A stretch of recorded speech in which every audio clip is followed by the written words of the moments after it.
Boa tarde, pessoal.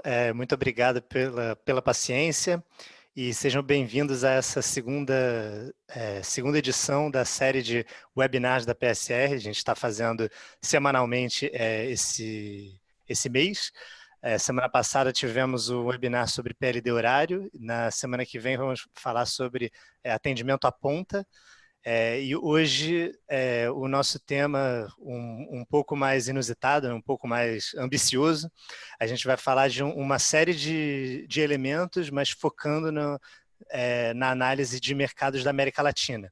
Então a gente vai falar essencialmente desses temas, né? Mercados elétricos, leilões, transição energética e Covid-19, olhando o que diversos países da América Latina têm fazendo, né, e que paralelos a gente pode fazer com o Brasil, que lições a gente pode aprender, focado no setor elétrico, evidentemente.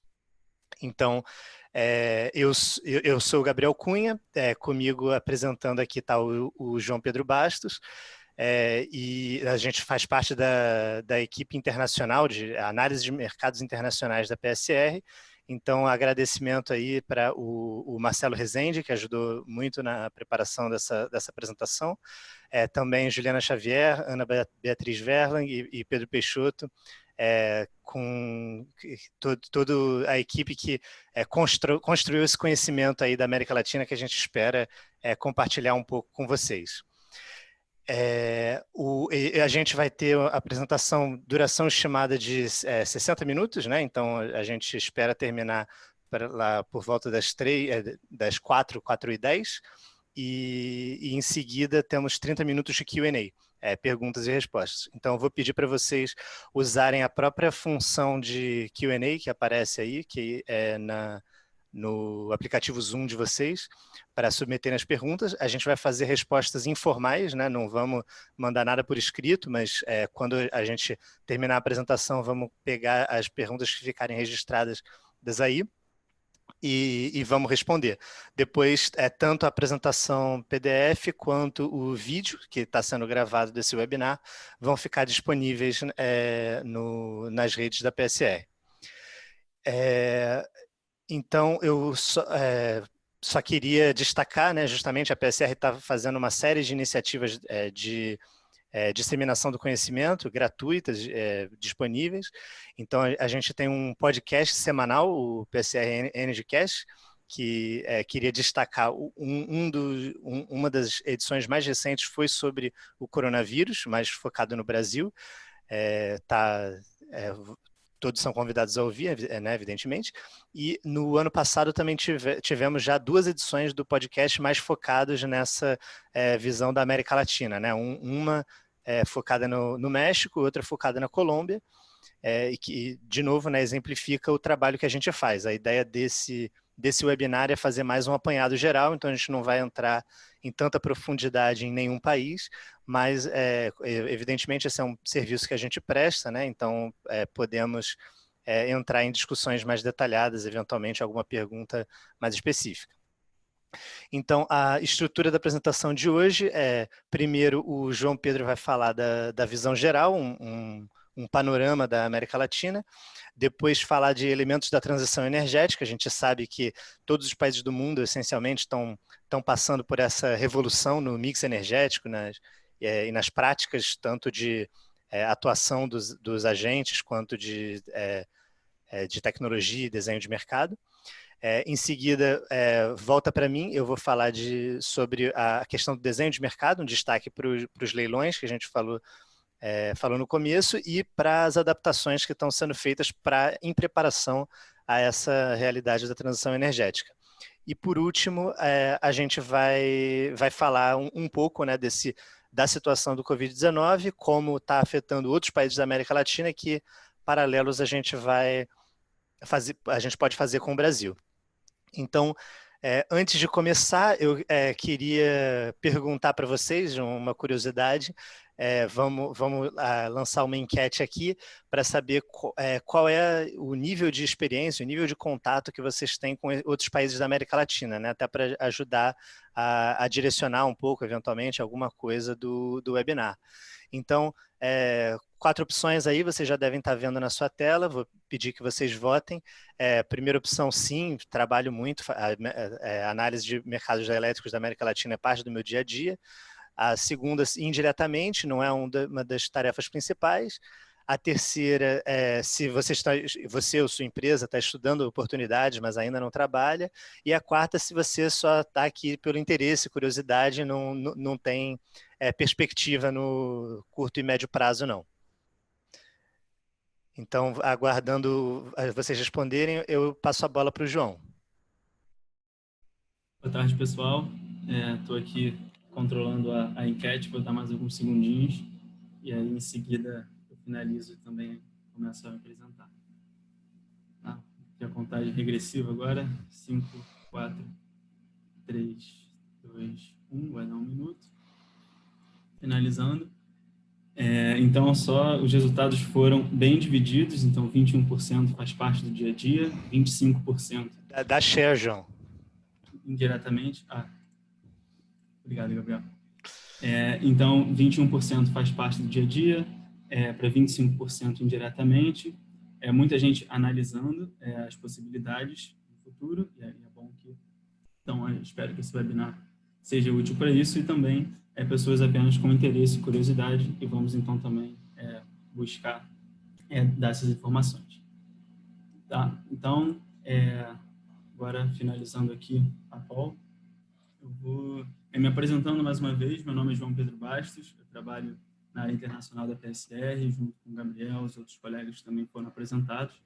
E agora, bom, sem mais delongas, vamos começar com um temário que também foi apresentado pelo Gabriel. Então, começando com uma visão geral da América Latina.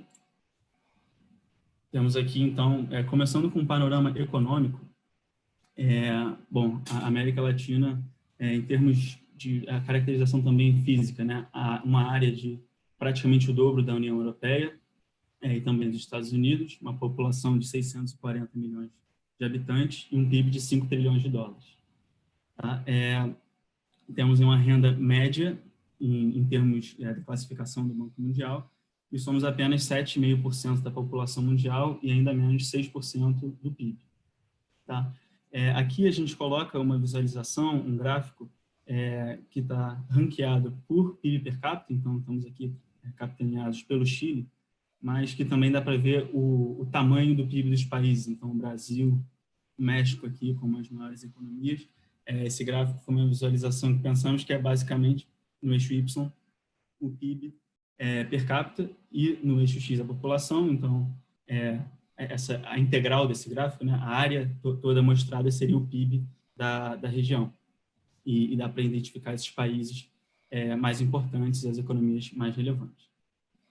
Tá? Então, em termos de panorama político, e também já entrando um pouco como isso impacta o setor de infraestrutura e setor elétrico, a gente vê um bloco mais pró-mercado, tipicamente, liderado aí pelo Chile, pela Colômbia, pelo Peru, historicamente, e outros mais anti-mercado. Então, como sabemos, a Colômbia, a Venezuela, com outras práticas, isso tende a se traduzir nesse índice Ease of Doing Business do Banco Mundial, que é o ambiente, classifica o ambiente de negócio dos diferentes países do mundo.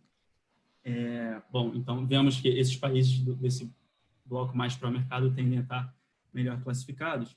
E acho que algo importante também destacar é a gangorra das principais economias. Então, tanto Argentina, México e Brasil têm tido uma alternância de poder, e mais recentemente, tanto a Argentina quanto o México passaram mais para governos de esquerda, com Fernandes e o AMLO, o Andrés Manuel López Obrador, no México, que inclusive já teve impacto no setor elétrico, com diferentes políticas do presidente anterior, que inclusive idealizou a reforma mexicana, bom, a equipe dele, claro. E no Brasil, vemos então, como sabemos, né, uma guinada direita, com Bolsonaro substituindo aí os anos de governo do PT. Então, esse vai e vem tende também a ter repercussões no setor de infraestrutura e no setor elétrico. Já entrando na parte de eletricidade, e especificamente na demanda, é importante destacar que é uma região diferente de outras, com um crescimento robusto. Então, a demanda da América Latina, e todos esses números aqui, tá, são dos últimos 10 anos, cresceu mais do que 4% nesse período. Aqui a gente fez algumas agregações de países para melhorar um pouco a visualização, não ficar muitos gráficos, mas dá para ver os principais países, os principais crescimentos. Em todos os casos foi acima de 3% nesse agregado, à exceção da Venezuela. E a gente traz também um outro gráfico que acho que é bem relevante nessa discussão, que é o PIB per capita e o consumo elétrico per capita. Então, e acho que o principal recado para a gente passar aqui, bom, são alguns. Um é que estamos atrasados, tanto na esquerda quanto embaixo, no gráfico, então em ambas as variáveis. E outra é que, conforme o país se desenvolve mais, tende-se a ter uma elasticidade um pouco menor, isso é, a curva tende a ficar um pouco menos inclinada, porque o crescimento do PIB não necessariamente acarretaria um grande crescimento na demanda, porque ele poderia estar gerado, por exemplo, por um setor de serviços ou também com políticas de eficiência energética, ao passo que em momentos mais em desenvolvimento, que a América Latina se encontra, o crescimento do PIB tende a vir junto com mais industrialização ou com eletrificação, enfim, atividades que são mais eletrointensivas. E então a mensagem aqui principal é: conforme as nossas economias se desenvolvam, ainda é de se esperar que a demanda e os investimentos em infraestrutura serão necessários. Entrando um pouco nos aspectos físicos, em termos de capacidade instalada no sistema, e antes de analisar o fator regional, só dando aqui, explicando a nossa classificação, principalmente para o gráfico da direita, para a figura da direita. Então, se a gente vê aqui embaixo, em azul temos as hidrelétricas, que são 48% aí da potência instalada na América Latina. Em cinza claro, gás natural. Em cinza mais escuro, os combustíveis líquidos, ainda muito importante, por exemplo, na América Central, com muitas centrais de bunker despachando, também na Venezuela. Temos outras térmicas, por exemplo, carvão, nuclear, que colocamos separados. Tem carvão, como sabemos, no Brasil, também no México, na Colômbia, no Peru. Geração nuclear também no Brasil, no México. Renováveis que chamamos de base, então a biomassa e geotérmica. Sabemos que o Brasil se destaca muito pela biomassa, e há também geração geotérmica, principalmente na América Central e também um pouquinho no México. E as renováveis intermitentes, que são, bom, basicamente a solar e eólica, nesse verdinho mais claro, que já começam a ganhar força na América Latina, principalmente no Brasil, no Chile, no México, também um pouquinho na Argentina.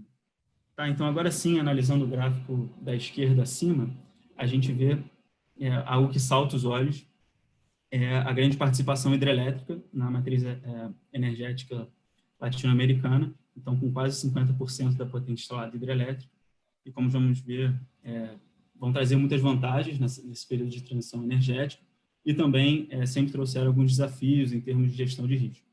E vemos também que as renováveis já começam a assumir um papel aí relevante, então, juntando base com intermitentes, quase 15%, e só esperamos que isso aumente nos próximos anos. Tudo isso por um total, hoje em dia, de 400 GB instalados. E vamos ver também mais para frente como a gente espera que evolua. Em termos de recursos fósseis, o primeiro recado é que é uma região rica em recursos fósseis, liderada principalmente pela Venezuela, que tem mais de 70% das reservas de gás e óleo da região, mas também países como o Peru, principalmente o gás de camisea, além do Brasil e da Argentina, tem também recursos expressivos. Em termos de exportação, como sabemos, a Venezuela é um exportador típico de petróleo, além da Bolívia no gás, inclusive para o Brasil com Gasbol, o Peru, que exporta esse seu gás excessivo, inclusive com GNL, Trinidad e Tobago, que é um conhecido hub de gás, apesar das reservas desse país estarem diminuindo, que coloca, inclusive, aí um ponto de atenção e de risco desse país, da sua economia no médio e longo prazo. E a Colômbia, que é um hub também de carvão, junto com outros países no mundo, como a Austrália, Canadá, mas a Colômbia é bem conhecida por isso. A Colômbia costumava ter gás também, mas as reservas estão diminuindo bastante. Em termos de nova exploração, temos Vaca Muerta, na Argentina, e o pré-sal no Brasil. Esse é o shale argentino e o pré-sal no Brasil, e que a gente vê, vamos falar disso também em detalhe, que a questão econômica vai ser decisiva para quão vencedores esse gás vai ser no futuro. Tá? E finalizando essa parte introdutória, temos aqui preços de energia em diferentes países. A ideia aqui é, claro, além de dar um pouco de informação e mostrar, mas também mostrar como eles são dependentes dos fatores, tanto físicos quanto regulatórios de cada um desses países. Então, por exemplo, no Brasil, na Colômbia, países de bem hidrelétricos, temos, às vezes, longos períodos de preços altos ou de preços baixos, e lembrando que, como a escala aqui é mensal, quando tem um preço tão alto assim, e lembrando que também Brasil, Colômbia, Panamá e Chile têm preços máximos aqui no gráfico de 400, ao passo que México e Peru de 120, mas então quando a gente vê vários meses seguidos de preços muito altos, tanto no Brasil quanto na Colômbia, isso quer dizer períodos de seca, na Colômbia especificamente é o Ninho, como esse de 2016 mostrava. Em outros países, outros efeitos tendem a ter mais relevância. Por exemplo, no Chile, os preços foram bastante dependentes da evolução dos preços do petróleo. A mesma coisa no Panamá, além de uma sobreoferta do Panamá, instalação de GNL lá também. E no México, por exemplo, alguns comentários do México. Primeiro, é que o gráfico começa em 2016, isso não foi uma preguiça nossa, muito menos de estagiário, foi que, a reforma de mercado do México introduziu o mercado competitivo atacadista a partir de janeiro de 2016, então é a partir de quando temos o histórico de preço. Então, ele tende a ser bastante sazonal, um sistema mais termoelétrico, e a térmica que vai ser despachada depende do nível de demanda. Então, ele tende a fazer um M, se a gente vê em 2018, está bem marcadinho, 17 também, dos meses de maior demanda, que são junho e agosto, tá? Com um valezinho em julho, apesar de, como ser tudo verão, também ser um pouco mais alto. E no Peru, para finalizar aqui esse apanhado, no Peru os preços tendem a ser muito baixos, isso tem a ver com a sobreoferta no país, com a grande quantidade de gás natural a preços bem baixos para as termoelétricas, e também com algumas questões regulatórias que incentivam uma sobreinstalação no país, com pagamentos por capacidade e etc. Então, as ideias foram duas. Uma foi dar um panorama, mas a outra mostrar principalmente que a regulação e principalmente os aspectos físicos de cada país são muito relevantes na formação de preços de cada um deles. Tá? Então, finalizando com essa parte de economia política, aspectos físicos e preços, a gente parte para a transição energética na América Latina. Evidentemente que transição energética é um termo global, não é uma particularidade da América Latina, mas então vamos começar introduzindo ela na escala global e depois ir afunilando para a América Latina a partir das próximas transparências. Então, qual é o motor para tudo isso, né? Então, é principalmente a queda de custos das renováveis e, se a gente vê no círculozinho partindo de cima, as novas preferências e iniciativas do consumo.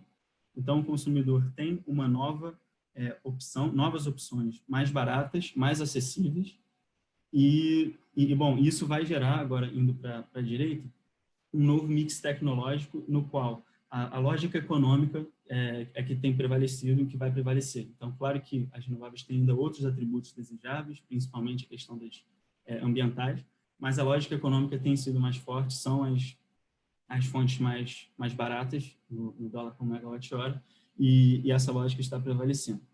Se a gente vai para a esquerda, então, a partir disso, então, na direita a gente vê mais como os agentes estão agindo, e na esquerda, como as autoridades, o que as autoridades vão e têm que fazer. Então, acomodar essa transformação que já ocorre, que já é uma realidade, através de desenhos de mecanismos eficientes, seja no curto prazo, por exemplo, e nosso último webinar falou,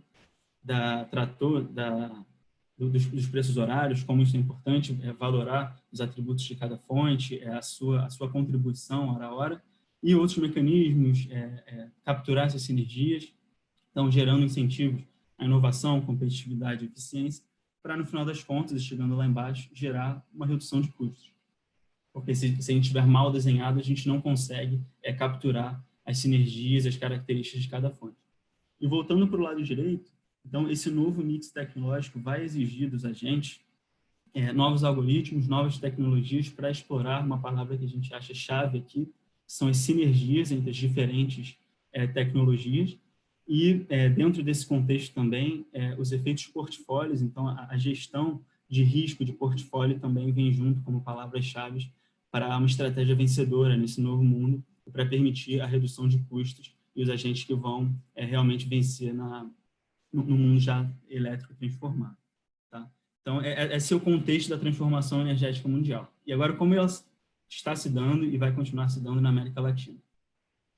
Então, a gente vê uma expansão fortemente renovável, como eu disse, essa é uma realidade já irreversível e ditada pela questão econômica, então, custos e preços competitivos, pelos excelentes recursos que temos, por exemplo, no Chile, no Brasil, como conhecemos bem.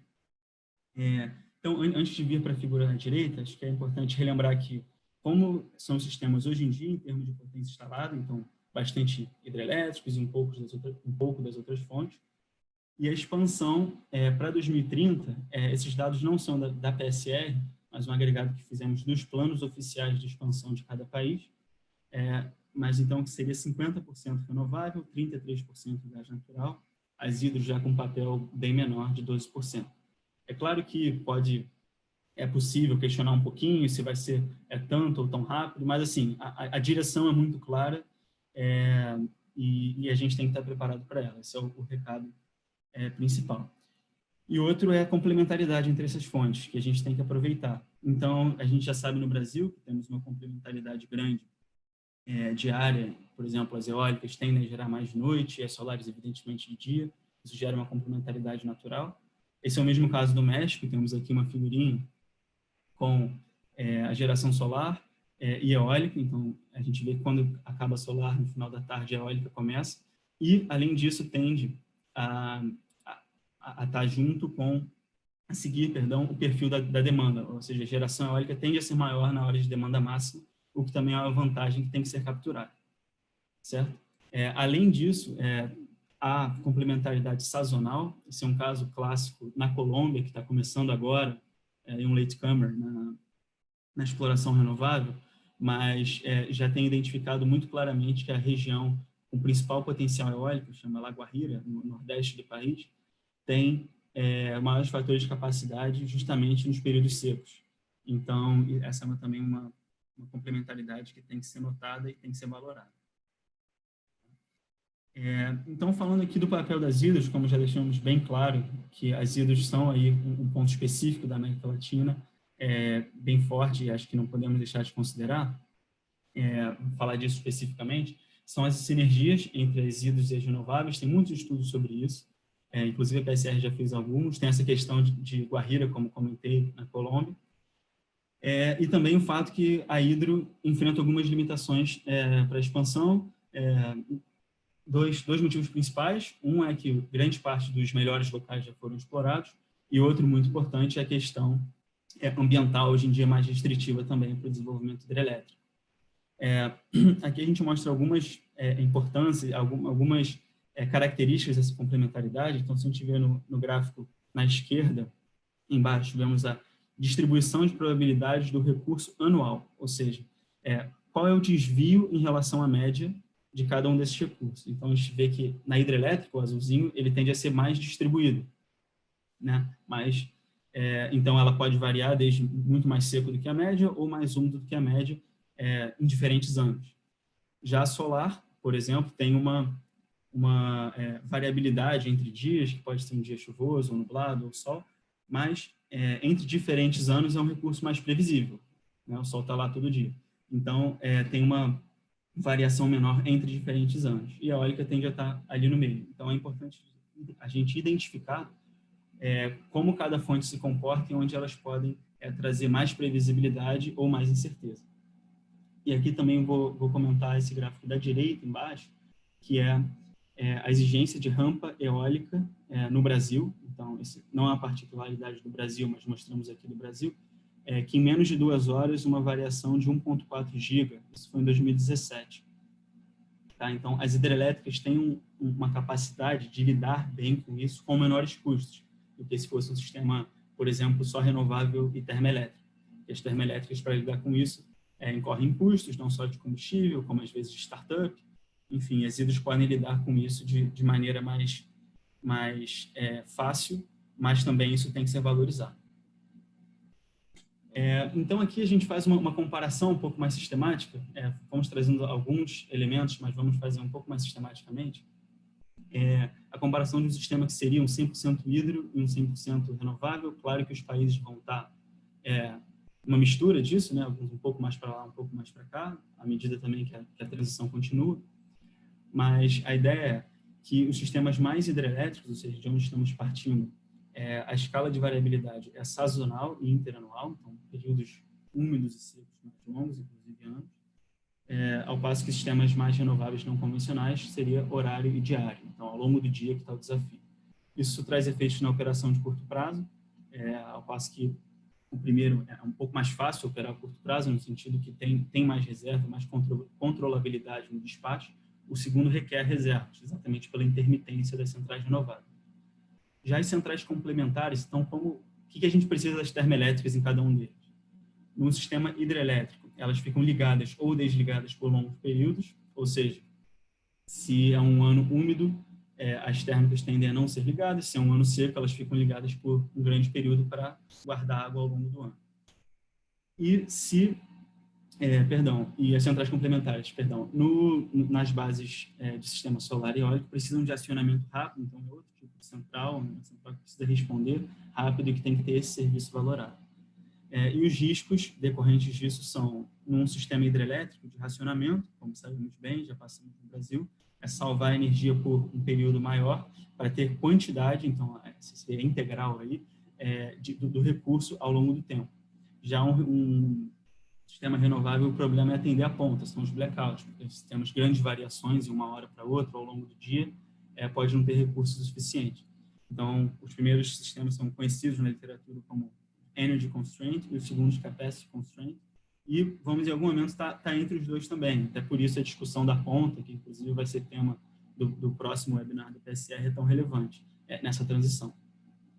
E, no final das contas, o custo marginal de operação, teríamos uma política semelhante para tratá-lo e destacar também que é possível que tenha custos marginais nulos ou muito baixos por longos períodos, quando tem abundância de recursos, porque são recursos com custo imediato nulo, diferente de um sistema termoelétrico que sempre ao despachar, não interessa quanto sobreofertado estaria, tem um custo imediato de despacho. Então, é importante estar preparado para tempos de custos marginais e ter um sistema bem desenhado, um mercado bem desenhado para lidar com isso também.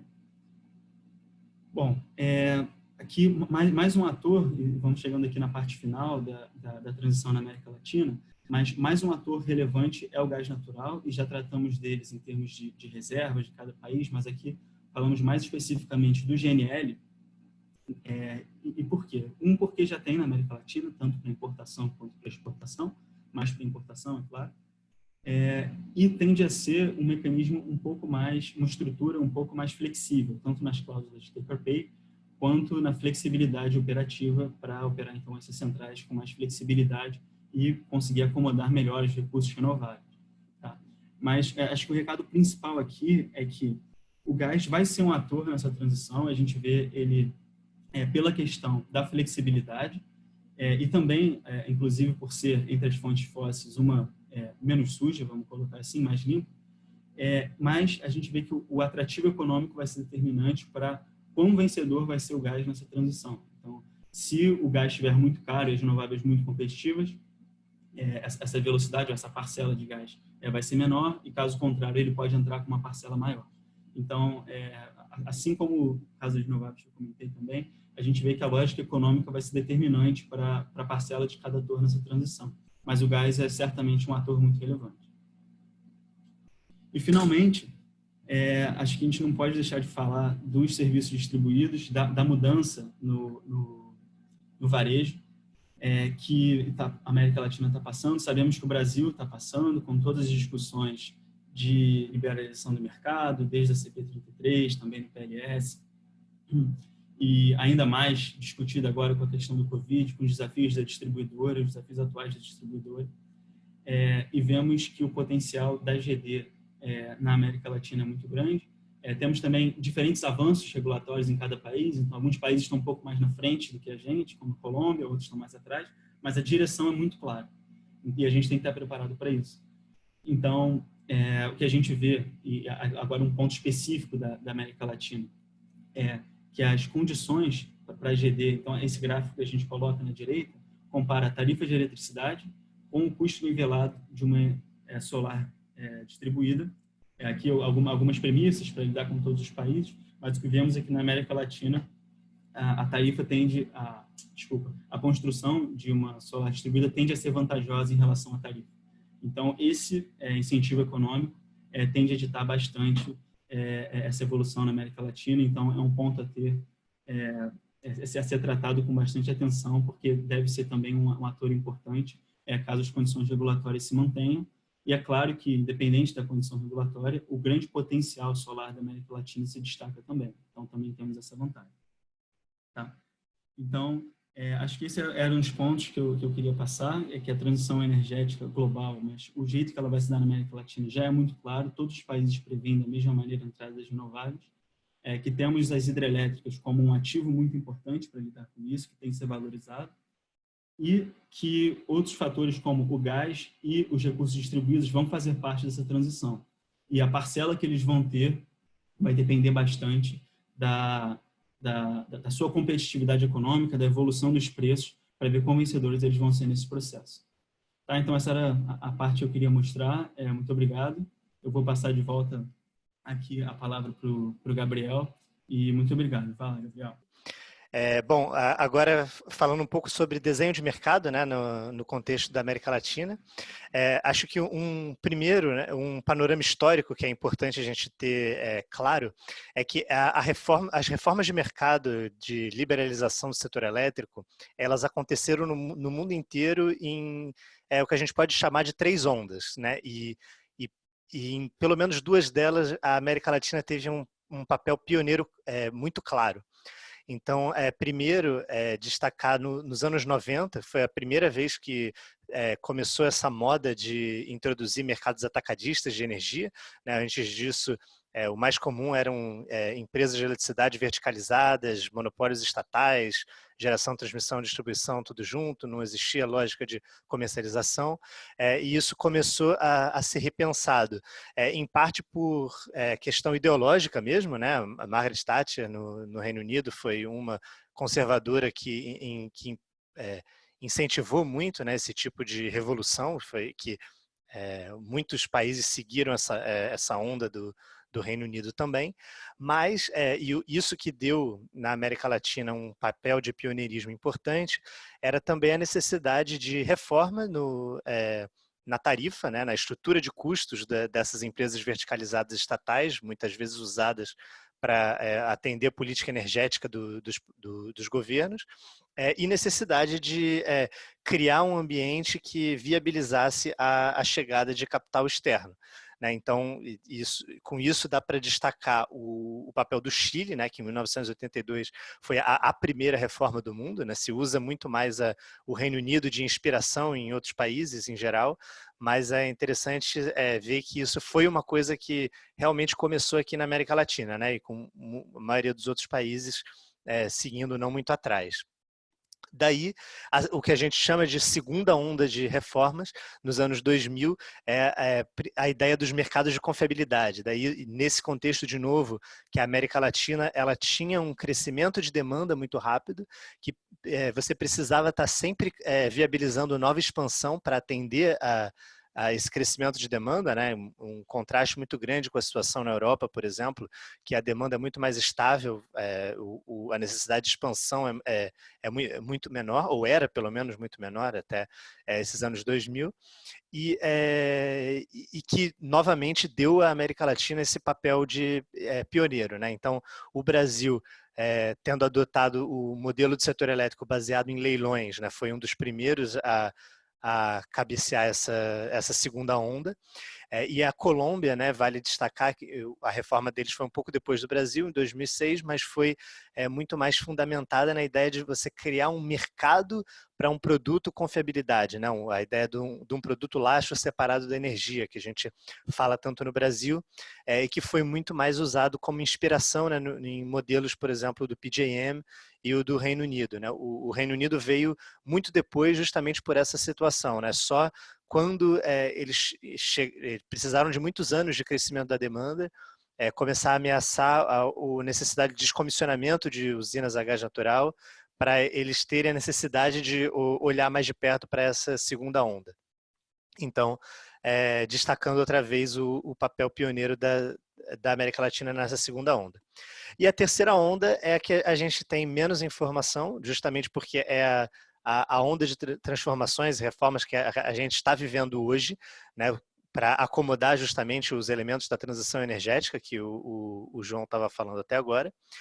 Dessa vez, não necessariamente a América Latina vai ser a pioneira outra vez, mas é interessante saber e analisar que já estão acontecendo algumas iniciativas na América Latina, sim, né? E a gente vai falar sobre isso num slide um pouco mais à frente, né? De como adequar ou adaptar os desenhos de mecanismo para se adaptarem a essa nova realidade. Mas vale notar que, na verdade, não seguimos uma marcha inexorável do progresso, né? Essa primeira onda, segunda onda, terceira onda, não é necessário que os países sigam por esse caminho, né? E uma dicotomia que a gente usa bastante, né, entre a gestão centralizada, que é como classicamente os países faziam, né, mais focado em monopólios estatais, por exemplo, ou em um direcionamento mais estrito das autoridades centrais, contra uma estratégia de mais confiança no mercado, né? Uma descentralização da tomada de decisão. Então você foca mais em passar os sinais econômicos, né? Os sinais de preço, e confia que os agentes vão agir da forma que for melhor para eles, portanto, também resultando no que é melhor para a sociedade como um todo. Então, essa lógica, né, dicotômica, né, na verdade, mostra que os países podem até mudar de estratégia. Então, você tem, por exemplo, Honduras e México, eles tiveram uma liberalização do mercado tardia, só agora nos anos 2010, eles introduziram a reforma. O México, como vocês viram no slide de preços lá atrás, tá tendo um preço spot desde 2016, né, com bastante robustez. Honduras ainda está em processo de implementar esse mercado liberalizado, e indo na direção oposta, a gente tem a situação da Argentina, que quando passou por uma situação de dificuldade de atender a segurança de suprimento, né, na segunda onda de reformas, optou por reintroduzir o controle estatal, né, então não desfez a reforma de mercado que já havia sido feita, mas implementou um preço teto da ordem de $15 e, na prática, trouxe muito mais o controle estatal para toda essa tomada de decisão. Isso, até essas diferentes estratégias se refletem muito na percentual do parque gerador que é de propriedade privada, né, versus o quanto é de propriedade pública. E outro elemento que a gente usa aí para distinguir entre os mercados, para ilustrar, são 3 elementos do desenho de mercado, né? Então, primeiro, a questão da formação de preços, né? A maioria da América Latina usa a mesma estratégia do Brasil, né? De custos auditados, com um regulador, um operador, uma autoridade central, sempre controlando qual é o custo real dos agentes, o que eles podem oferecer no mercado para efeito de decisão de despacho e formação de preço, em contraste com a Colômbia e o mercado elétrico regional, que é o supramercado da América Central, que unifica os 6 mercados nacionais. Também tem essa possibilidade de oferta menos restrita para todos os agentes de mercado. Em termos de granularidade geográfica, a gente tem o Brasil com preço nodal, países da América Central, por exemplo, com preço único, Colômbia também, e países como Chile, Peru e México com preço nodal, né? Então, cada nó da rede de transmissão pode ter o seu próprio preço, o que permite representar com mais detalhe os efeitos da congestão e das perdas no sistema. E um terceiro elemento, a questão do produto capacidade. No Brasil não existe, né? A gente fala hoje em separar um lastro energia, mas em muitos outros países se tem um pagamento regulado pela capacidade, né, o caso do Chile, Peru, América Central, e no México e na Colômbia você tem um mercado realmente de capacidade, né, uma formação de preços separada da formação de preço da energia, que determina justamente o preço desse produto lastro, produto capacidade, produto energia firme, de forma separada e independente. Outro elemento de muito interesse, isso até a gente colocou no título, de tão destaque que a América Latina ela tem muita vocação pela prática dos leilões, né? Então, no Brasil, a gente pode achar um pouco lugar comum, né? A gente está acostumado a ver esses leilões acontecerem, mas isso não é tão disseminado no mundo inteiro assim, ou pelo menos foi disseminado na América Latina primeiro, né? Então, existe a lógica do leilão, você pode aplicar como comprador único, né? Em modelos que, inclusive, são mais centralizados do que com uma lógica de mercado, mas a América Latina talvez foi que teve as primeiras experiências e mais bem-sucedidas, né, em estruturar justamente essa lógica de realizar leilões, né? Então, os leilões eles têm função de contratar confiabilidade, no sentido de garantir a expansão do sistema com antecedência suficiente, antecipando o crescimento da demanda para garantir segurança de suprimento. Os leilões também podem servir para contratar energia sendo um produto financeiro, que é essencialmente uma proteção para o consumidor de não pagar um preço spot alto demais e para o gerador de não ficar exposto a um preço spot baixo demais, né? Então, esse é um tipo de leilão que, inclusive, pode ser two-sided, né? Meramente fazendo um comprador e um vendedor interessados se encontrarem um ao outro. E outro atributo que muitas vezes não é explícito, mas que tem sido muito relevante nessa lógica de desenho de leilões, é o atributo verde, que é a ideia de um leilão focado para renovável, exclusivo para renovável, de alguma forma que represente essa preferência por renovável. Isso tem sido muito comum na América Latina e no mundo, né, na verdade. E aí tem uma rápida visão geral, né, tipo de países, né, que fazem leilão, que tem leilão sistemático, né, acontecendo. Em geral, isso acontece nos países que têm depois da segunda onda, né, incorporaram a lógica dos leilões na sua lógica de mercado. E os países, muitas vezes, que nem têm um mercado liberalizado, podem fazer também programas de leilões esporádicos, né, trazendo competição, né, ou permitindo que o capital privado tenha participação nessa lógica, né, limitado a um comprador único, muitas vezes.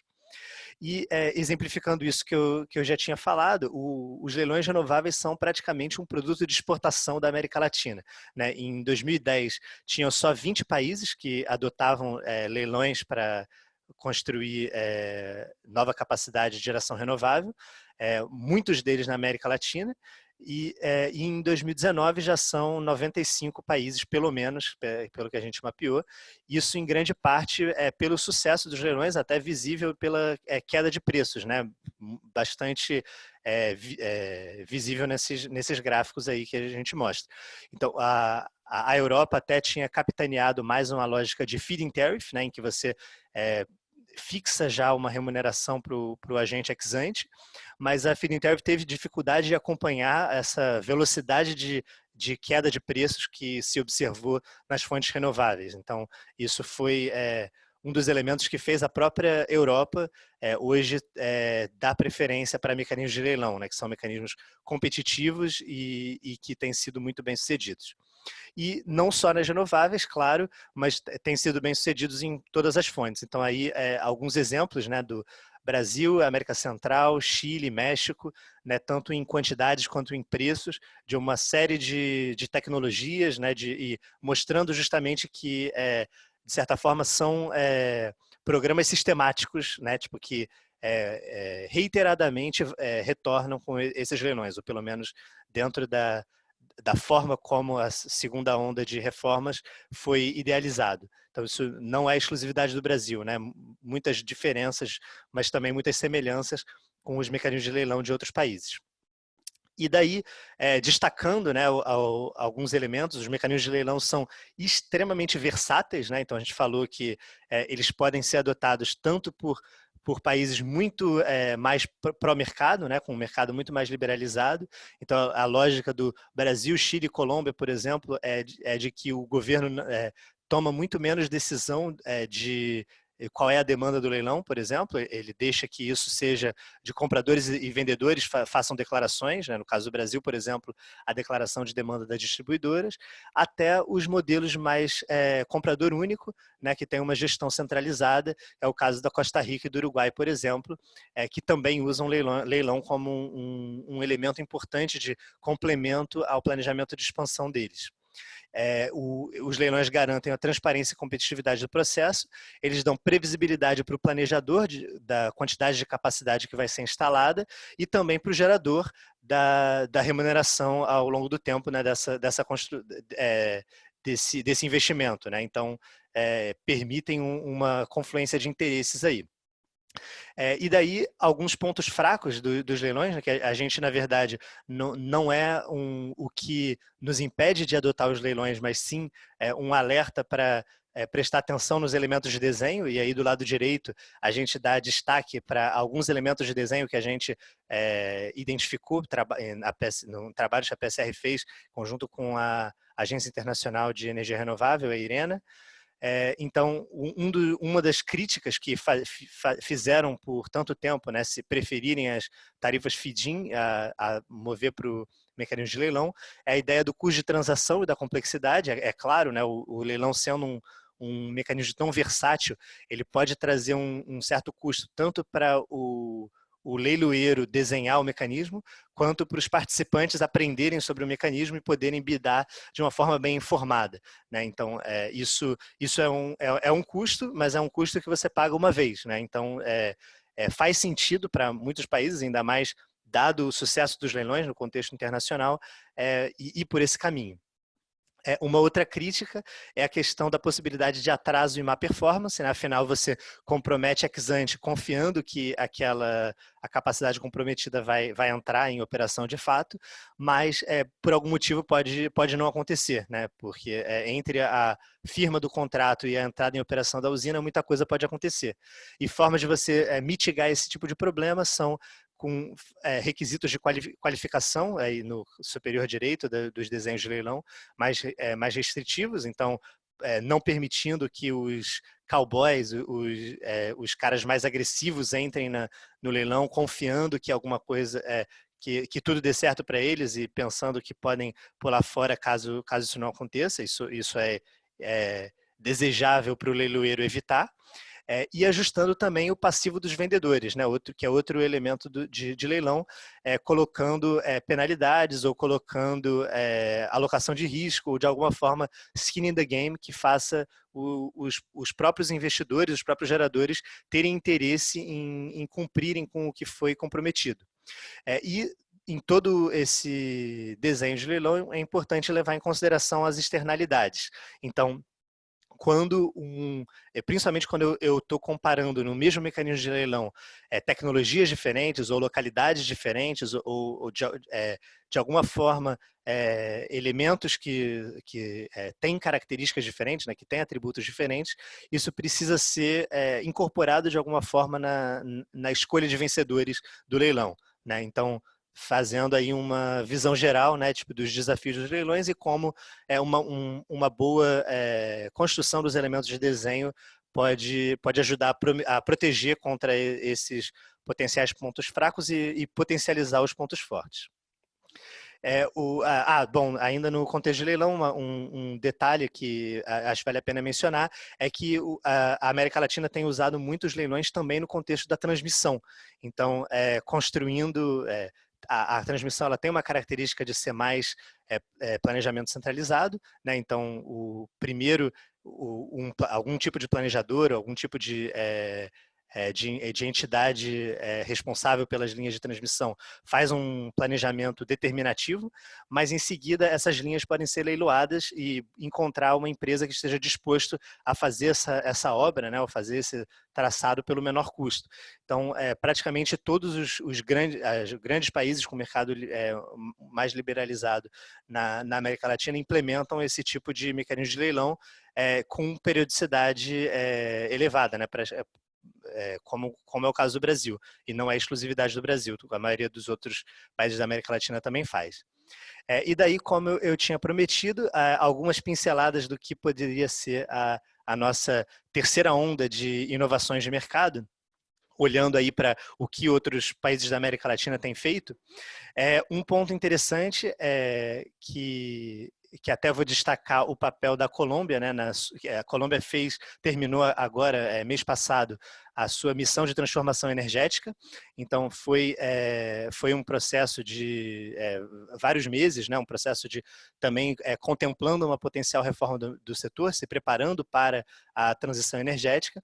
E um dos elementos que foi discutido muito a fundo no Foco 3 e no Foco 5 é a ideia de novos agentes na rede de distribuição, né? Que agora que eu tendo uma participação maior para os recursos distribuídos, eu preciso estruturar melhor a relação entre os agentes e quem são esses agentes e como a regulação e a operação enxerga eles. Então, operador de sistema de distribuição, proprietário dos ativos de rede, proprietário dos ativos de geração dentro da distribuição, eventuais agregadores, prosumidores, isso tudo são entidades cuja relação precisa ser construída, né, estabelecida bem e regulamentada. Então, a Colômbia começou a ter esse tipo de discussão nessa missão de transformação energética.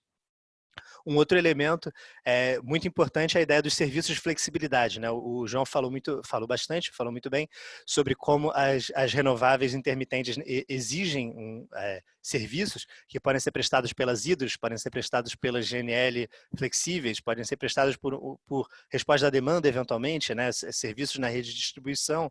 Existe uma gama de possibilidades, né? Seguramente, mas uma das inovações da terceira onda é você conseguir transformar isso em sinal de preço, fazer uma cootimização dessa alocação de flexibilidade junto com o despacho da energia e construir de uma forma bem definida os serviços de reserva, né? Então, o mercado do México, por exemplo, nasceu em 2016, já tardio, mas já com um mercado de serviços de reserva mais robusto, né? E o Chile também tem tido essa discussão, tem sido muito, muito relevante, e a própria Colômbia na missão de transformação novamente, né? Elementos a se pensar. Hoje em dia, o Brasil, o serviço de flexibilidade é 100% da hidrelétrica, sem um pagamento, sem um mercado, né, por assim dizer. E a ideia dos mercados vinculantes, esse é um ponto onde a América Latina está até um pouco atrás do resto do mundo, porque não são todos os países da América Latina que operam tanto um mercado day ahead, quando você faz um compromisso ex ante de despacho, quanto uma validação ex post, se as expectativas e previsões estavam de fato corretas. Então, o Brasil, por exemplo, ele faz as liquidações todas com o preço day ahead, e o Chile, por exemplo, ele faz todas as liquidações com o preço calculado ex post. Então, o preço ex ante ele é um indicativo, mas não existem garantias, né? Isso expõe os geradores, agentes de mercado, a muito mais risco. E um quarto elemento da terceira onda também, a ideia dos mercados elétricos transnacionais, formas de a gente reduzir, né, os obstáculos a barreiras e intercâmbios internacionais de energia. Então, e isso, na verdade, a experiência da Europa é talvez a mais high profile, só que, mais uma vez, aí, a América Central também, né, indo para uma experiência mais próxima, foi um dos países mais inovadores nesse sentido, né? Eles têm seis mercados nacionais independentes e eles construíram um marco regulatório para esse mercado supranacional que organiza todas as transações entre mercados, né? Então, ele se torna compatível com todos os mercados nacionais. E o México também tem um mecanismo, também conecta com a Guatemala e, portanto, com o mercado da América Central, que permite um intercâmbio também com muito menos fricções, né, do que hoje tem, por exemplo, com as interconexões do Brasil com o Uruguai e Argentina. Então, essa é uma coisa que, tanto para o melhor uso das interconexões que já existem, quanto por eventuais oportunidades de interconexões maiores e mais robustas no futuro, pode ser um elemento bem importante da terceira onda. E agora, indo para a quarta e última sessão da nossa apresentação, falar um pouco do choque da Covid-19. Aqui, de novo, né, a ideia é só dar uma pincelada e contextualizar um pouco, né, o que está passando o Brasil agora num contexto da América Latina, né, mostrar que tem muitos paralelos, né, entre o que está acontecendo no Brasil e o que está acontecendo com os nossos vizinhos. E um elemento interessante é a questão das reações dos governos. Então, aí esse é um levantamento que foi feito pela Universidade de Oxford, um índice de magnitude da resposta dos governos, que bate com a nossa experiência, né, o nosso acompanhamento também dos países. A gente vê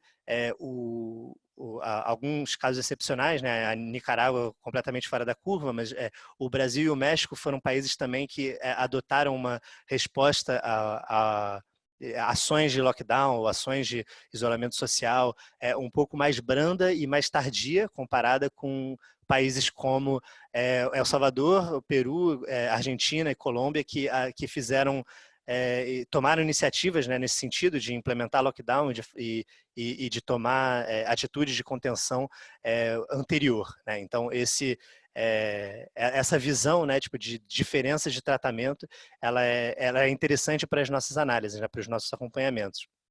Então, em termos de curva de disseminação, acho que a gente está sempre acompanhando, né, tem muito interesse de ver justamente esse pico e redução, né, a ideia de que em algum momento, nesse caso são as mortes semanais que a gente está representando, em que momento elas param de acelerar, né, na verdade, as mortes ainda continuam acontecendo, mas começa a acontecer a uma taxa menor. Então, o objetivo do nosso do acompanhamento é identificar isso. E um elemento interessante é que a maioria dos países da América Latina parece estar abaixo da Europa, mas com muitas ressalvas nessa representação, né? Em alguma forma, a gente até espera que a taxa de mortalidade na América Latina seja menor, em parte pelo fator idade da população. Na Europa tem uma população mais idosa que está, portanto, mais suscetível aos efeitos do Covid, e a temperatura, né, se fala muito que o coronavírus pode ter um elemento sazonal, então a América Latina, tendo estado no verão até agora, pode ter tido um head start aí para conter essa disseminação, mas com muitas ressalvas, né, evidentemente. Acho que uma importante é a possibilidade de uma segunda onda, né, aí ilustrado pelo que aconteceu na gripe espanhola de 1918. Em muitas cidades dos Estados Unidos, a segunda onda de mortes foi até maior do que a primeira. E um outro elemento é justamente a questão do número de testes, né? Então, os países que têm um número de casos por teste muito elevado, né, normalmente é um sinal de que não está testando o suficiente, está testando apenas os casos mais críticos, então a gente pode não ter uma visão acurada do que está acontecendo de fato, né? Então, com todas essas ressalvas, boa notícia para a América Latina, mas não um motivo para se animar demais também. Inclusive, pela possibilidade de, entrando no inverno do hemisfério sul agora, a segunda onda ser ainda mais perigosa, né? Tem que ter isso em mente também. Daí, trazendo mais para o mundo da energia, né? Essa foi uma análise, um levantamento que a gente fez. A Covid tem tido um impacto muito significativo na demanda, né, de todos os países. O lockdown, em muitos casos, ele é bem visível nas curvas de demanda dos países, e também nos preços, sendo que o efeito nos preços se compõe com o efeito de queda de preços do petróleo, né? A guerra de preços hoje em dia que está acontecendo. Hoje recebemos notícia que os preços já estão abaixo de $1 agora do barril de petróleo. Não sabemos o quanto isso vai perdurar, mas certamente está contribuindo também para essa situação dos preços da energia. Então, na primeira linha, a gente tem as economias avançadas, que são o epicentro da pandemia hoje em dia, né? Então, com essa queda gradual que vem aparentemente continuando, né? De março, segunda semana de março e primeira quinzena de abril, e tanto na demanda quanto nos preços. E na linha de baixo a gente destaca algumas particularidades da América Latina, né? Interessante ver no Brasil, Colômbia e Peru tem uma quebra, né? Talvez mais visível até quando a curva de carga começa a ser bem mais baixa, efeitos do lockdown. No caso do Peru, inclusive, a mineração é uma parte muito grande do consumo de energia elétrica de lá, e teve uma parada parcial da mineração, que ajuda a explicar essa queda, e os preços também no Peru já eram baixos, caíram ao piso, né? Então, estão da ordem de $5 hoje, e no Brasil também estão da ordem de R$ 40, que é o piso de fato. Uma coisa que é interessante destacar, que no Brasil e na Colômbia, né, que são países de base hidroelétrica, a gente tem vê esse efeito da curva, mas no Brasil, como a formação de preços ela é mais centralizada no operador do sistema, teve um comportamento mais descontínuo, né, com uma queda abrupta em abril, quando as projeções de demanda foram revisadas. Enquanto que na Colômbia os preços são por ofertas dos agentes, então a gente vê já uma resposta que começa mais cedo, mas que depois é mais gradual ao longo do tempo. Em termos de impacto econômico, alguns elementos aqui que a gente destaca. Um é a desvalorização muito grande da moeda, né? Alguns países até saindo um pouco mais ilesos, no caso do Peru e do Chile, mas desvalorização muito grande do Brasil, no México, na Colômbia, que trazendo dificuldades para a economia. E em termos de perspectiva do crescimento, também uma queda abrupta e uma dispersão muito maior, né? Gerando uma grande incerteza, e essa incerteza econômica se traduz também em incerteza no mercado de crédito, financiamento, renegociações, no que isso pode se traduzir para o setor elétrico e para futuros investimentos. Então, indo para as conclusões, acho que um recado importante que a gente espera que vocês levem, né, de toda essa apresentação, é que a gente acho que já é até consenso, né, nosso, que o Brasil precisa de menos jabuticabas. A gente não precisa confiar tanto na excepcionalidade do Brasil para tudo. A gente tem muito o que aprender com os outros países, né? Ainda que com ressalvas, ainda que estudando as diferenças, ao mesmo tempo que a gente estuda as soluções que foram buscadas ou implementadas. A gente, para corrigir essa tendência à jabuticaba, a gente tem que olhar não só para os países desenvolvidos, mas também para os nossos vizinhos, né? A América Latina ela tem uma conjuntura bastante similar ao Brasil, então tem muitos elementos em comum que podem ser aproveitados, muitas lições que podem ser aprendidas. Então a América Latina ela tem alguns elementos em que ela é excepcional em comparação com o mundo, né? A gente falou da participação hidro, né? Qualidade dos recursos, do papel pioneiro que a América Latina teve nas duas primeiras ondas de reforma. Então, se a gente vai acreditar que o Brasil é excepcional, a gente pode até ter alguns países que sejam excepcionais junto com a gente. E a Covid-19 ela trouxe muita incerteza, né? Então a gente não quis trazer como centro, né, de toda essa discussão a Covid-19. A gente está, claro, num ambiente em que muito precisa ser estudado, muito precisa ser visto para como o mercado, as economias vão se adaptar, mas é uma realidade, a gente não podia deixar de mencionar. A PSR tem um podcast, né, eu falei no começo da apresentação, que eu convido vocês a ouvirem, e a gente lançou também já um Energy Report, que a sessão editorial foi gratuita, falando sobre a questão do Covid-19, e um PSR Insight, um outro documento também falando uma versão preliminar dessa análise que a gente colocou aí, né, sobre a demanda e preços impactados pelo Covid em diferentes países.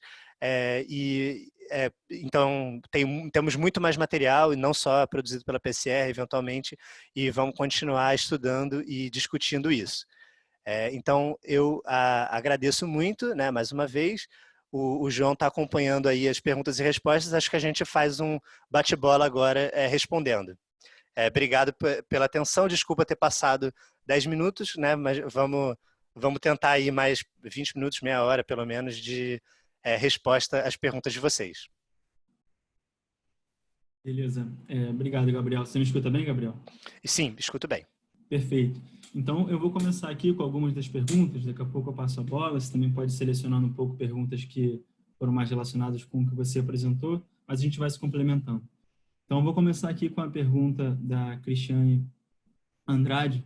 Boa tarde, essa projeção de expansão está ligada à atual queda do preço do petróleo ou já tínhamos esse cenário antes do Covid? Não, isso, na verdade, foi antes, como eu também comentei, são dos planos, inclusive são dos planos de expansão oficiais de cada país. Cada um está em uma data, não é nem uma projeção da PSR, tá?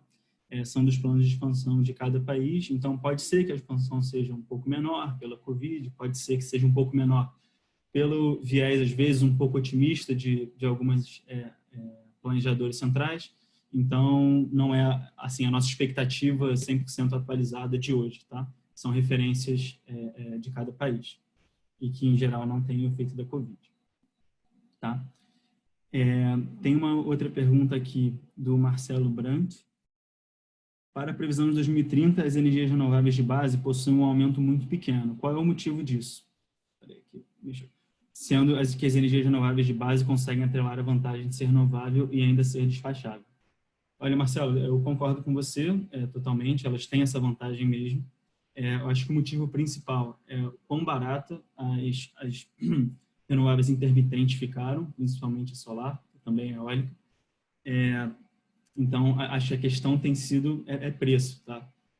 Por exemplo, geotérmica, que é uma das não despacháveis, tende a ser mais cara, e mesmo no caso da biomassa, o Brasil tem uma posição um pouquinho excepcional, muito recurso, mas em outros países a realidade não é exatamente essa, tá? Então, acho que a questão aqui é econômica, mas concordo com você que, além do atributo renovável, elas têm também a vantagem da despachabilidade.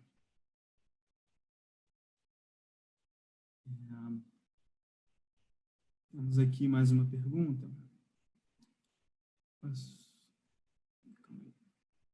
Os valores de custo de energia nos demais países da América Latina são significativamente inferiores aos brasileiros, segundo o gráfico apresentado no início da apresentação. Quais seriam os motivos mais significativos para isso? Do Ivo Cirilo. Ivo, eu voltei no início da apresentação e não sei exatamente qual gráfico de custos você está se referindo, tá? Mas eu posso comentar um pouquinho, tanto em termos de preço spot, que foi algo relativamente no início da apresentação, e aí os grandes spikes do Brasil têm a ver com a hidrologia, quão apertado estava o nosso balanço oferta e demanda, principalmente a hidrologia tende a ser o que geraram os preços do Brasil subirem, aqueles valores de $300 lá que mostramos. E se vemos mais em termos de custos de investimentos em novas tecnologias, por exemplo, nos gráficos de leilões, esse já apresentado pelo Gabriel, tem uma diferença, mas isso também vai se traduzir no curto prazo, tá? Mas tem uma diferença grande aí, como é que são os contratos, quais são as condições de mercado oferecidas para os investidores em cada mercado. Então, se eu sou um investidor, por exemplo, internacional, eu vou investir num país que tem um risco cambial ou não tem, por exemplo. Os leilões do Brasil são indexados à inflação, mas brasileira. Em leilões como o do Peru, por exemplo, ou do Chile, você tem a proteção do dólar, tá? As taxas de retorno exigidas em cada país, pelo risco país de cada um deles, então tudo isso tende a compor o custo final da energia em cada país, tanto no mercado de curto prazo quanto nos contratos, tá? Eu espero que tenha ajudado essa resposta.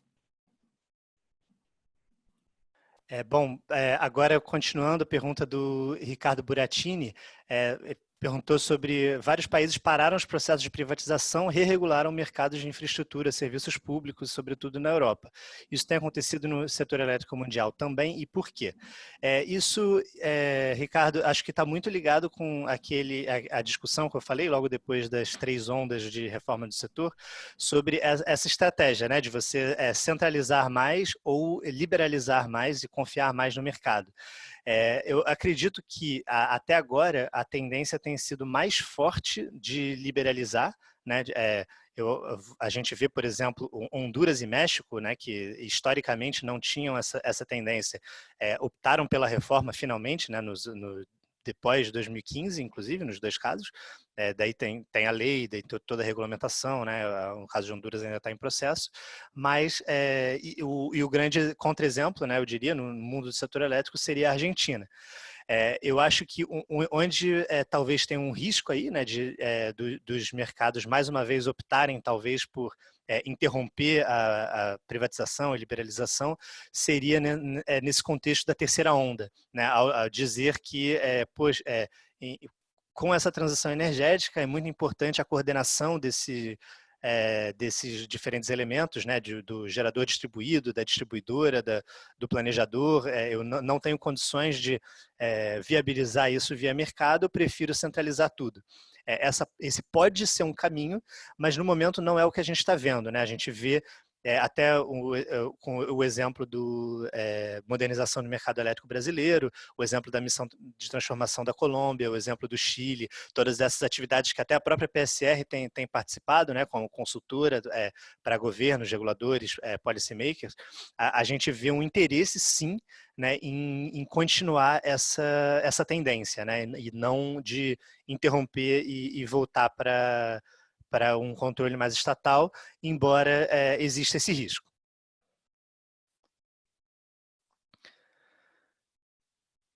O Marcelo Brandt fez a pergunta também que, com as alterações do mercado, é possível afirmar que nos países que a propriedade é privada, a tarifa de energia é inferior aos países que possuem um controle estatal? Essa é uma pergunta muito complicada, Marcelo, inclusive porque o tarifa de energia inclui uma série de componentes, inclusive de políticas públicas, né? Então, nem sempre dá para você fazer uma comparação direta, né? Então, às vezes, um país está pagando, até o exemplo daquele gráfico que o João mostrou sobre o preço da solar versus a tarifa de energia, né? Qual é o incentivo que o consumidor teria, né, guardadas algumas ressalvas, para preferir construir solar rooftop no telhado dele, em vez de pagar a tarifa. Onde menos vale a pena é no Oriente Médio, porque a tarifa de energia é ultra subsidiada, porque eles usam recurso fóssil, que eles têm abundância para gerar eletricidade, e não repassam para o consumidor 100% do custo de oportunidade disso, né? Então, muitas vezes, se você comparar só a energia, tarifa de energia, você vai estar observando outra coisa, né? Que não necessariamente a eficiência ou o estatal versus privado, né?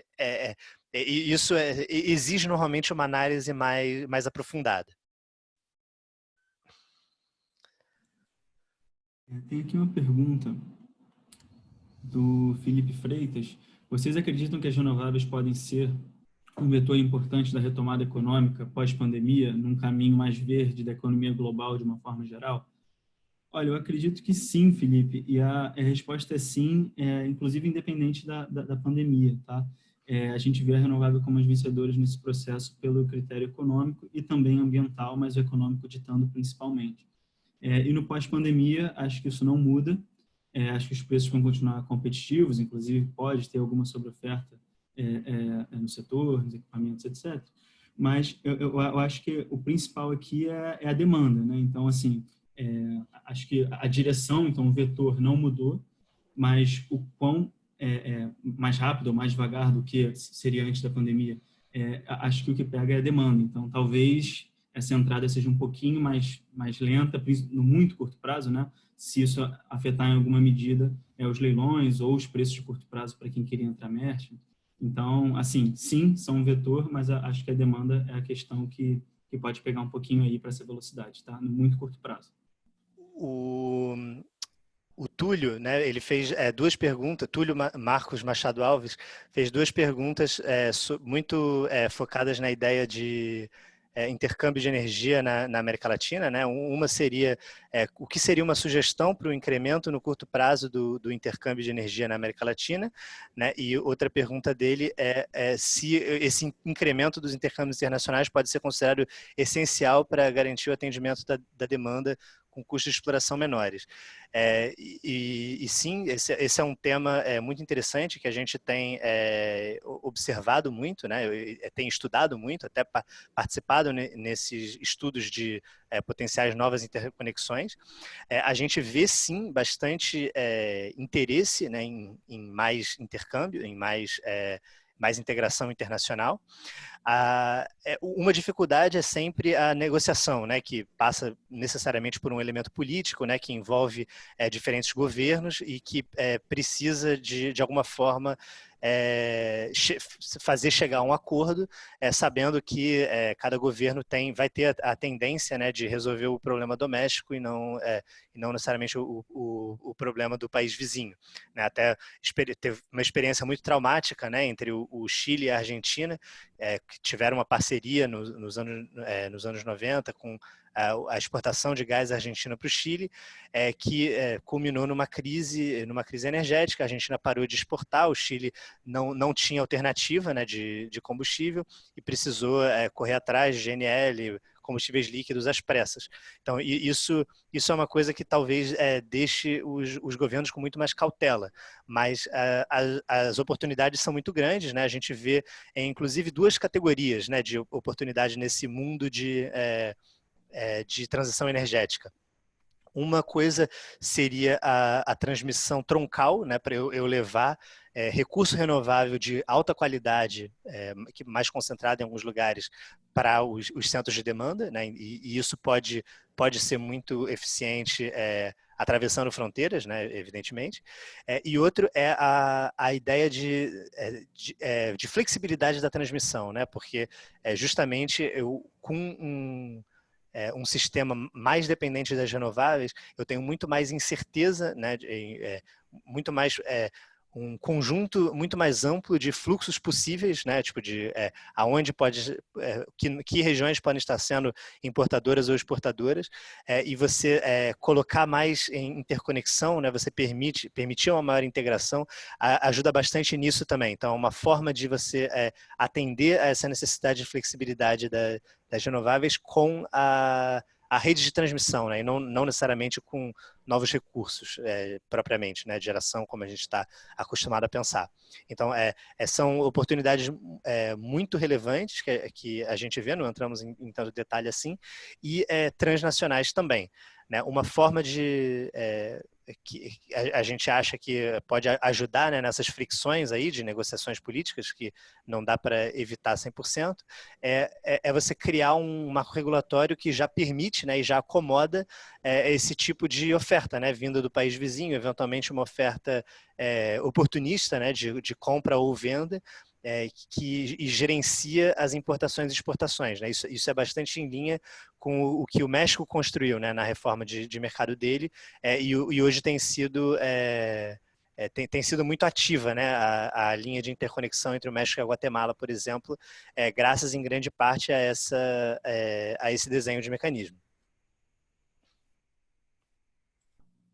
Uma outra pergunta aqui, antes de falar a próxima, eu só queria complementar aqui, Felipe, que fez a pergunta das renováveis na retomada.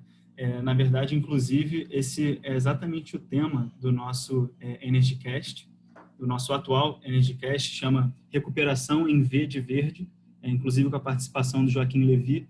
Então, acho que ajuda a responder ainda com bastante conteúdo a sua pergunta, tá, Felipe?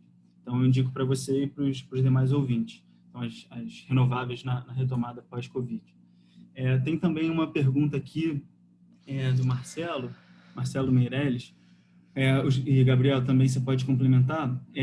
Os leilões foram sendo aperfeiçoados com o passar do tempo, mas ainda há dois pontos significativos para os quais peço sua ponderação. 1. Não há sinalização geográfica. 2. Não há declaração da demanda a contratar em cada leilão.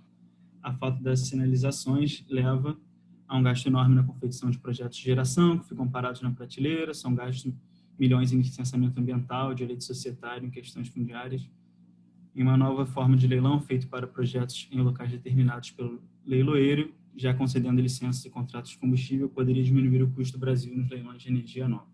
Bom, Marcelo, obrigado pelas ponderações. Acho que eu vou me ater um pouquinho, primeiramente, à questão da sinalização geográfica. Acho que uma solução bem interessante foi a que fez o México, tá? Então, o México tem sinais locacionais para a construção de nova geração. Então, tem como se fossem prêmios orolocacionais para as diferentes regiões do país, divididos em 50 regiões, para as renováveis que vão entrar. Então, identifica-se o planejador quais são as regiões do sistema que têm maior necessidade e valoram isso na hora, em cima das ofertas que são feitas no leilão.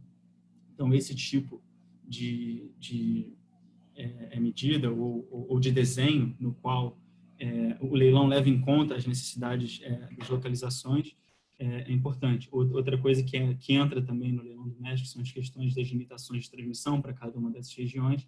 Então, a gente concorda que a sinalização geográfica é importante. Entrando um pouquinho na questão da demanda, não sei se o Gabriel vai querer complementar, mas, e como tu já estou com o México na cabeça também, uma coisa interessante é que o comercializador varejista, basicamente a grande distribuidora no México que serve o consumo regulado, ela declara a sua demanda e não só o faz com uma declaração de quantidade, mas ela envia uma curva de preços também. Então, qual é a disposição da demanda a pagar conforme os preços ficam mais altos ou mais baixos. Também é um elemento que a gente acha interessante. Isso vale comentar aí que seria já uma aplicação que a gente já chamou um pouco de terceira onda, só que já implementado. O caso do México foi uma forma bem recente. Então, tem alguns elementos desejáveis já implementados. Tá? Uma coisa que a gente acho que não comentou muito ao longo da apresentação, mas é inclusive a participação que a PSR teve nessas reformas de mercado, tanto do México, com o Mário, com o Luiz participando, com os especialistas nessa reforma, que foi muito ditada pelos especialistas nos Estados Unidos. Então, é um mercado bem baseado, com os preços nodais lá, como a gente explicou, mercado de capacidade e tudo. E, hoje em dia, também na Colômbia. Tá? Então, com a missão de transformação energética, a PSR foi um dos experts internacionais, especificamente o Luiz Barroso, representou a PSR como expert internacional na missão de transformação. Então, assim, acho que só deixar esse tipo de informação claro também, que assim, a gente está realmente envolvido nisso e acompanhando de perto. João, só complementando aqui, o Marcelo, na verdade, uma das coisas que ele puxou, que é um tema bem interessante, até que está no relatório que a gente trabalhou para a IRENA, agora de 2019, Trends Beyond Price, sobre leilões, esse que é a discussão de se vale mais a pena você deixar que o próprio ofertante proponha um projeto, ou você, como leiloeiro, busca os projetos e só deixa os ofertantes escolher, enfim, construírem, né, essencialmente dentro da restrição do seu desenho. Isso é mais próximo dos leilões de transmissão, talvez, né, que é como é hoje, né, você leiloa um projeto específico e não necessariamente quero energia solar, independentemente de onde venha. Isso até é uma dicotomia ideológica, né? Porque a Índia, ela inclusive foi por esse caminho, né? Ela tem preferido, ela criou alguns megaparques solares e tem feito leilões mais focados nessas regiões, né? Com uma localidade pré-estabelecida. Isso traz algumas facilidades, né? Uma delas é reduzir custos de transação, né? Como você mesmo falou, e também permite mais previsibilidade para a rede de transmissão, para o planejamento. Então, mas não é claro também, ao mesmo tempo, porque você nunca tem a possibilidade você tem menos possibilidade de inovação dos agentes, né? Então, tem um certo mérito, né? O Brasil, historicamente, tem ido por esse caminho de deixar os próprios agentes proporem projetos, né? Então, não é claro, né, qual que é a melhor solução, né? O mundo está experimentando, e eu te convido justamente a dar uma lida nessa análise, né, nesse relatório da Irena, que está bem interessante, né, e contrasta justamente a experiência de vários países.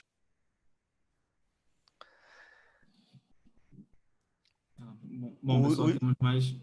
Fala, Gabriel, desculpa. Não, eu ia continuar justamente, né? O Diogo Romero perguntou, né, como os países com contratos de longo prazo estão lidando com lixo de mercado, já há discussão de renegociação com aplicação de força maior, algum desdobramento para a extensão das concessões, e isso, na verdade, eu até vou aproveitar para dar essa resposta geral, né, porque eu acho muito claro, né, a gente está numa situação pós-Covid de muita incerteza, né, ninguém sabe bem o que vai acontecer com os novos contratos, com os contratos antigos, com a economia, com a demanda, né? Então, isso tudo está muito ainda em negociação, em construção, e vai ser inevitavelmente vai ser muito específico para cada país, né? Então, a PSR ela tem toda uma equipe, né, que está acompanhando isso para o caso do Brasil, por exemplo, mas a gente tem a nossa intenção era justamente dar uma pincelada, né, nessa ideia,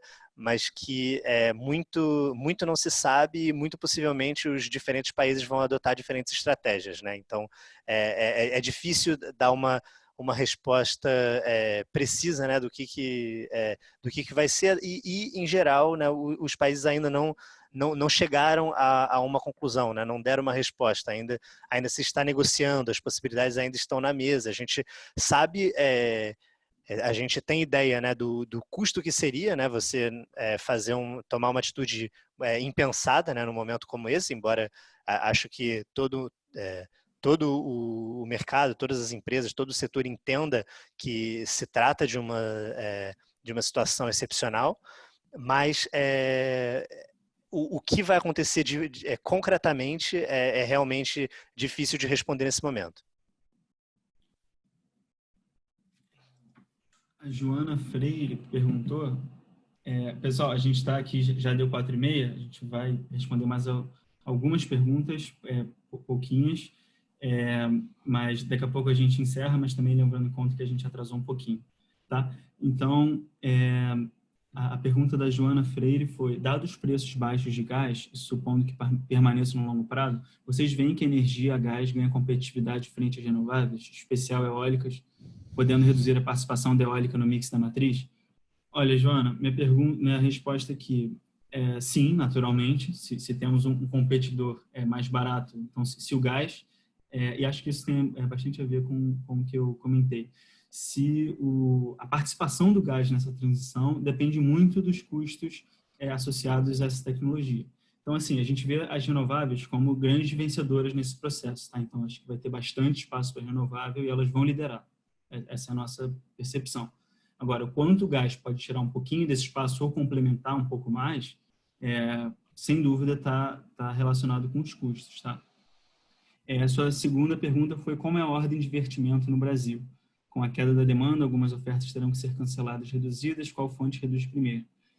Joana, aqui acho que com bastante humildade, eu vou te dizer que assim, não é exatamente o core das nossas atividades, talvez minha, possivelmente do Gabriel. Eu não saberia te dar uma resposta agora, acho que isso estaria bem relacionado com código de rede e tudo.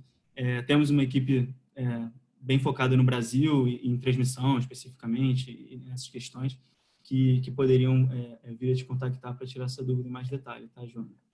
Mas a questão do... Sim, por favor. Não, e até, Joana, porque só para destacar que é uma boa pergunta, né, na verdade, e acho que muitos países talvez, né, não tiveram tanto essa preocupação, né, tipo, eles dizerem, talvez dizer, não, renovável tem prioridade de despacho, né, um pouco levianamente, né, sem ter imaginado que um dia com a transição energética você teria competição renovável, né, então só dizer que assim, de uma forma fundamentalista, né, você tem muito essa dificuldade, né, tipo ou não estar bem definido, né, ou estar definido de uma forma que gera incentivos perversos, né, essa ordem de preferência entre as fontes, e que é uma questão que vai ficar cada vez mais relevante, né, com a transição energética. O Péricles Filho perguntou sobre precificar os atributos da fonte, gás ou gás para serviços ancilares, controle de tensão e frequência, etc. Isso é exatamente a lógica que a gente vê muito, que vai fazer muito parte da terceira onda, né? Alguns países até já se anteciparam a isso, né? Eu falei que o México, por exemplo, já nasceu com um desenho de mercado mais robusto quanto à representação de reserva, por exemplo, mas a precificação de atributos, justamente, ela é uma questão complexa, né? Existem vários atributos, a gente pode falar de N coisas, é importante então ser bem específico quando a gente fala de qual benefício a gente está quantificando exatamente, né? E para evitar a consideração de dupla contagem depois. Então,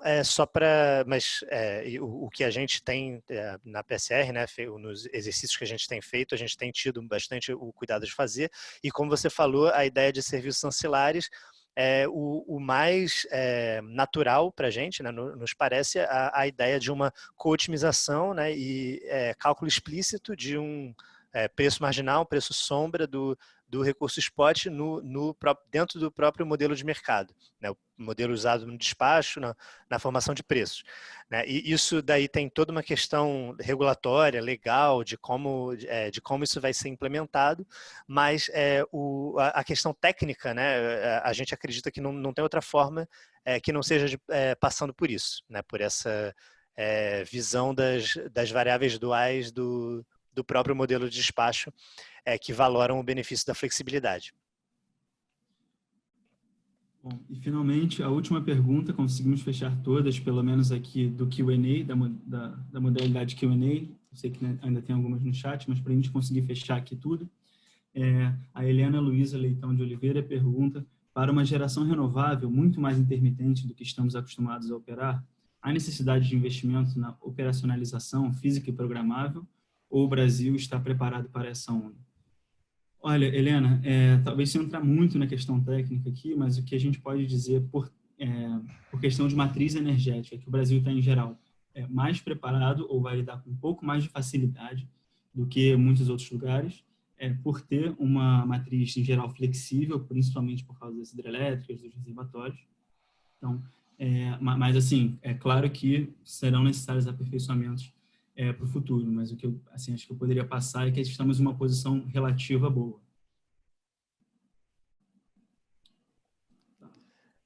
Não, tá ótimo. Eu vou te fazer mais uma pergunta, João. Que tipo de trabalhos a PSR já fez no...